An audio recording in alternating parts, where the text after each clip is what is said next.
अयोध्या एक ऐसा स्थान जो आज देश और दुनिया में चर्चा का केंद्र बना हुआ है। कारण प्रभु श्री राम की जन्मस्थली और यहाँ बन रहा भव्य श्री राम का मंदिर। कौन कौन सी ऐसी जगह हैं देश और दुनिया में जो भगवान राम से, रामायण से जुड़ाव रखती हैं, तो आज हम आपको इसी बारे में बताएंगे।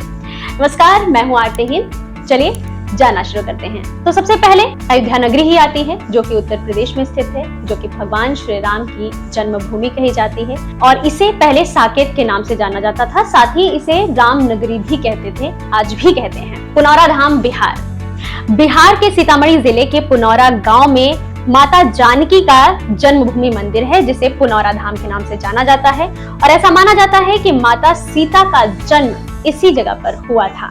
जनकपुर नेपाल, जहां माता जानकी ने अपना बचपन बिताया था। माता जानकी और प्रभु श्री राम का स्वयंवर स्थल भी इसे ही माना जाता है और नेपाल के लोग ऐसा मानते हैं कि माता जानकी यहां पर पैदा हुई थी।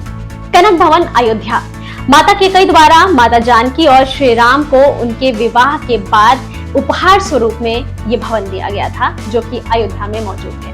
सीता माता की रसोई अयोध्या, सीता की रसोई के बारे में तमाम रोचक तथ्य सामने निकल कर आते हैं, जिनमें जानकारों का मानना है कि रसोई के बगल में ही जानकी कुंड भी है, जहां पर वो स्नान किया करती थी, जिसे लेकर यह भी कहा जाता है कि इसके रास्ते पाताल लोक में खुलते हैं। और अयोध्या में ये सबसे शांत जगहों में से एक मानी जाती है। प्रयागराज वो जगह जहां प्रभु राम ने लक्ष्मण और माता जानकी के साथ अपने वनवास का आरंभ किया था। चित्रकूट, भगवान राम ने अपने 14 साल के वनवास में सबसे ज्यादा समय चित्रकूट में ही बिताया था। यहीं पर भरत अपने भाई यानी श्री राम से मिलने आए थे, उन्हें मनाने आए थे कि वापस से अपने राजपाट को संभालें। यहीं पर उन्हें राजा दशरथ के देहांत का भी संदेश मिला था और यहीं पर सबरी के झूठे बेर भी भगवान श्री राम ने खाए थे। दंडकारण्य, वाल्मीकि रामायण में इसका उल्लेख मिलता है। दंडकारण्य यानी दंडक वन, वो स्थान हुआ करता था जहां पर राक्षस और अन्य घातक जीव रहते थे। ये क्षेत्र हिंदू धर्म के लिए बहुत पवित्र माना जाता है, जो भारत के पूर्व मध्य भाग में पड़ता है। इसकी पहचान मोटे तौर पर छत्तीसगढ़ राज्य में की जाती है। सबसे अधिक समय इसी दंडक वन में बिताया था। पंचवटी नासिक, जहाँ प्रभु श्री राम ने वनवास के दौरान माता सीता और लक्ष्मण के साथ अपनी कुटिया बनाई थी। सीता गुफा मंदिर, पंचवटी नासिक। एक और स्थान नासिक में ही, जो कि ऐसा माना जाता है कि ये वो स्थान है जहां पर माता सीता तब ठहरी थी जब प्रभु श्री राम और उनके भाई लक्ष्मण भोजन की तलाश में जाया करते थे। किष्किंधा, कर्नाटक में हम्पी को रामायण के सुग्रीव के राज्य किष्किंधा के रूप में कंसिडर किया जाता है।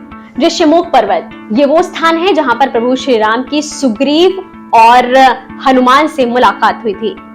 लिपाक्षी, आंध्र प्रदेश, ऐसा माना जाता है कि ये वो स्थान है जहां पर जटायु रावण के साथ युद्ध करते हुए वीरगति को प्राप्त हुए थे। और अब बात धनुषकोडी रामेश्वरम की। यहाँ से श्रीलंका के लिए पुल बनाने की तैयारी की गई थी।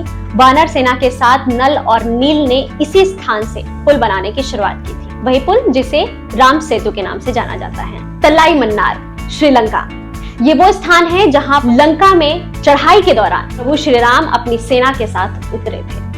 अशोक वाटिका, श्रीलंका में वो स्थान जिसके बारे में आप सभी जानते ही होंगे, जहां पर माता सीता को रखा गया था रावण के द्वारा अपहरण करने के बाद। और अब बात देवप्रयाग की। देवप्रयाग वो स्थान है जब लंका विजय के बाद प्रभु श्री राम रावण का वध करने के बाद तपस्या में लीन हुए थे। तो देश और दुनिया में मौजूद ये वो स्थान है तमाम जो प्रभु श्री राम से जुड़े हुए हैं, रामायण में अंकित हैं। इनमें से आप कहां और कब गए हैं, कमेंट करके हमें जरूर बताइएगा। और अगर आप ये जानना चाहते हैं कि आज के समय में भगवान श्री राम का जो मंदिर बन रहा है उस पे देश और दुनिया का किस तरह से योगदान है, तो इसके बारे में डिटेल वीडियो हमने एक बनाया हुआ है, जिसका लिंक हम डिस्क्रिप्शन में दे देंगे, आप जाकर उसे देख सकते हैं। फिलहाल के लिए आज आपसे चाहेंगे यहीं पर अनुमति। मिलेंगे आपसे नई जानकारियों के साथ। फिर ऐसी जानकारियों के लिए चैनल को सब्सक्राइब जरूर कर लीजिए। वीडियो पसंद आया हो तो लाइक कीजिएगा।